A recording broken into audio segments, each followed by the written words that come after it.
Hello बच्चों, तो स्वागत है आपके इस यूट्यूब चैनल में। तो आज हम स्टार्ट करने वाले हैं कक्षा 12 का रसायन विज्ञान, जो कि पहला चैप्टर है विलयन।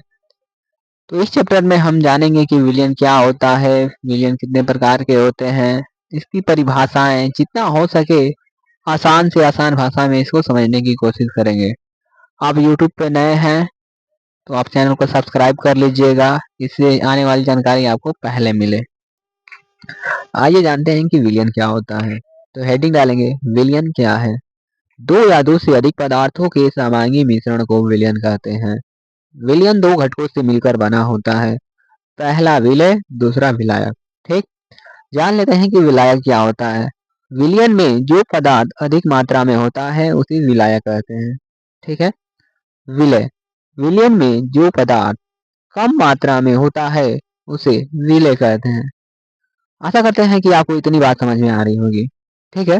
तो विलयन दो घटकों से मिलकर बना होता है, पहला विलय होता है और दूसरा विलायक होता है। ठीक, यदि हम उदाहरण की बात करें, ठीक है, तो 1000 ग्राम विलायक में 18 ग्राम ग्लूकोज विलय है, तो विलयन क्या होगा या कितना होगा। ठीक है। तो दोनों को जोड़ देंगे, जो आएगा वही क्या कहलाएगा, विलयन कहलाएगा। ठीक है। तो आइए आगे बढ़ते हैं। तो आगे हेडिंग है आपका विलयनों के प्रकार। ठीक है। तो आइए हम जान लेते हैं कि विलयन के प्रकार कितने होते हैं। विलयनों को निम्नलिखित दो आधारों पर विभाजित किया गया है। जो विलयन है उनको दो आधारों पर विभाजित किया गया है। ठीक है। तो जान लेते हैं कि पहला क्या है और दूसरा क्या है। ठीक, तो पहला है आपका अवयवों की मात्रा के आधार पर। ठीक, और दूसरा है विलायकों की भौतिक अवस्था के आधार पर। ठीक है। तो इन दोनों को बारीक बारीक से अभी हम जानेंगे इस वीडियो में। ठीक है। तो पहला हेडिंग डालेंगे अवयवों के आधार पर। ठीक है। तो आपका पहला हेडिंग यही रहेगा। देखिए इसमें जो पी पहला है, तनु और सांद्र विलयन। ठीक है। तो आइए जान लेते हैं कि तनु और सांद्र विलयन क्या होते हैं। वह विलयन जिसके इकाई आयतन में विलयन की सांद्रता कम होती है तनु विलयन कहलाता है। ठीक, तथा वह विलयन जिसकी इकाई आयतन में विलय की सांद्रता अधिक होती है सांद्र विलयन कहलाते हैं। ठीक है। तो आपको इतनी बात समझ में आ गया है कि तनु और सांद्र विलयन क्या होता है। ठीक है। तो इसमें दूसरा हेडिंग आता है संतृप्त और असंतृप्त विलयन। आइए इसे भी जान लेते हैं कि असंतृप्त और संतृप्त विलयन क्या होता है। स्थिर ताप पर वह विलयन जिसमें विलय की अधिकतम संभव मात्रा घुली हो वो संतृप्त विलयन कहलाता है। वह विलयन जिसमें विलय की मात्रा संतृप्त विलयन के लिए आवश्यक मात्रा से कम होती है असंतृप्त विलयन कहलाता है। ठीक है। आपको इतनी बात समझ में आ रही है। अगला हेडिंग है आपका विलायकों की भौतिक अवस्था के आधार पर। तो इसमें भी जान लेते हैं कितने प्रकार के होते हैं। ठीक है। तो पहला हेडिंग डालेंगे गैसीय विलयन। वह विलयन जिसमें विलायक गैसीय अवस्था में होते हैं गैसीय विलयन कहलाता है। ठीक है। आपको इतनी बात समझ में आ रही है।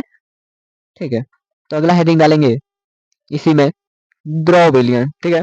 इस प्रकार के विलयन में विलायक पदार्थ द्रव अवस्था में होता है, जबकि विलय पदार्थ द्रव, गैस तथा ठोस हो सकता है। तीसरा हेडिंग डालेंगे इसी में ठोस विलयन। तो आइए जान लेते हैं कि ठोस विलयन क्या होता है। वह विलयन जिसमें विलायक ठोस अवस्था में होता है ठोस विलयन कहलाता है। ठीक, आपको तीनों हेडिंग समझ में आ रही है ना। गैसीय विलयन में क्या होता है कि जो विलायक होगा गैसीय अवस्था में होगा, और द्रव विलयन में क्या होगा कि जो विलायक होगा वह द्रव में होगा, और ठोस में क्या होगा, ठोस अवस्था में होगा। ठीक है। तो आगे हेडिंग डालेंगे विलयनों की सांद्रता। ठीक, ये सबसे ज्यादा जरूरी है, विलयनों की सांद्रता। ठीक है। आइए जान लेते हैं कि विलयन की सांद्रता क्या होती है और किस लिए निकाला जाता है। ठीक है। तो विलयन की प्रति इकाई आयतन में उपस्थित विलय की मात्रा विलयन की सांद्रता कहलाती है। ठीक है। आपको इतनी बात समझ में आ रही है ना। ठीक है। तो इसको बारीकी से पढ़ेंगे क्योंकि इसी से एग्जाम में आता है। जो भी टॉपिक आएगा इससे रिलेटेड, इससे आगे कितने प्रकार की सांद्रता होती है, यही आपके परीक्षा में पूछा जाएगा। ठीक है। इतनी बात समझ में आ रही है। विलयन की सांद्रता निम्न प्रकार की होती है। ठीक है। तो इसमें पहला हेडिंग आएगा आपका मोलरता। ठीक है। कैपिटल एम से इसे दर्शाते हैं। इसका परिभाषा जान लेते हैं क्या होता है। किसी निश्चित ताप पर प्रति लीटर विलयन में घुलित विलय पदार्थ की मोलों की संख्या को उस ताप पर उस विलय की मोलरता कहा जाता है। जो मोलरता की इकाई होती है मोल प्रति लीटर होती है। इसकी इकाई को हमेशा याद रखेंगे क्योंकि आपके एग्जाम में इससे सवाल आता है। एमसीक्यू में इससे रिलेटेड सवाल दिया जाता है। ठीक है। तो आइए जान लेते हैं कि इसका सूत्र क्या होता है और इस पे सवाल कैसे आते हैं। ठीक है। तो मोलरता बराबर होता है विलय के मोलों की संख्या बटे विलियन का आयतन, वो भी लीटर में। ठीक है, आपको इतनी बात समझ में आ रही है ना? तो आगे बढ़ते हैं और देखते हैं कि दूसरी सांद्रता क्या है। ठीक है, इसे अच्छे से नोट डाउन कर लीजिएगा क्योंकि इससे सवाल आते हैं आपके एग्जाम में। ठीक है, तो दूसरी सांद्रता है आपकी मोललता। ठीक है, इसे स्मॉल एम से दर्शाया जाता है। आइए इसकी भी परिभाषा जान लेते हैं। विलायक के 1000 ग्राम में घुलित विलेय के मोलों की संख्या को विलियन का मोललता कहा जाता है। ठीक है, मोललता की इकाई मोल प्रति किलोग्राम होती है। इसको भी नोट डाउन अच्छी तरह से कर लेंगे, इससे भी सवाल आपके एग्जाम में पूछा जाता है। ठीक है, आपको इतनी बात समझ में आ गई ना कि मोललता क्या होता है, इसे इस माध्यम से दर्शाया जाता है। ठीक, तो मोललता के सूत्र के बारे में बात करें तो मोललता का सूत्र बराबर होता है, मोललता बराबर होता है विलेय के मोलों की संख्या बटे विलायक का द्रव्यमान, वो भी किलोग्राम में। ठीक, आपको इतनी बात समझ में आ रही है? ठीक है, आगे बढ़ते हैं। तो तीसरी सांद्रता है आपकी, आइए देख लेते हैं। तो डब्ल्यू बटे डब्ल्यू अथवा भार बटे भार प्रतिशत क्या होता है, इसके बारे में भी हम जान लेते हैं। विलेय पदार्थ की ग्राम में वह मात्रा जो 100 ग्राम मिलियन में घुली हुई हो उसे भार बटे भार प्रतिशत कहते हैं। ठीक है, आपको इतनी बात समझ में आ रही है ना? जो विलेय पदार्थ है उसकी जो मात्रा विलायक के 100 ग्राम में घुली हो उसे भार बटे भार प्रतिशत कहते हैं। इसकी सूत्र की बात करें तो डब्ल्यू बटे डब्ल्यू परसेंटेज बराबर होता है पदार्थ का भार गुणे 100 बटे विलियन का भार। ठीक है, यदि हम मात्रा की बात करें तो दोनों पदार्थ की मात्राएं सेम होती हैं, इसलिए ये मात्राहीन होती है। ऊपर भी या तो ग्राम में ले सकते हैं या तो किलोग्राम में ले सकते हैं, नीचे भी भार है तो भार दोनों सेम ही में रहता है। ठीक है, इसलिए यह मात्राहीन होती है। अगला सांद्रता है आपका डब्ल्यू बटे भी अथवा भार बटे आयतन प्रतिशत।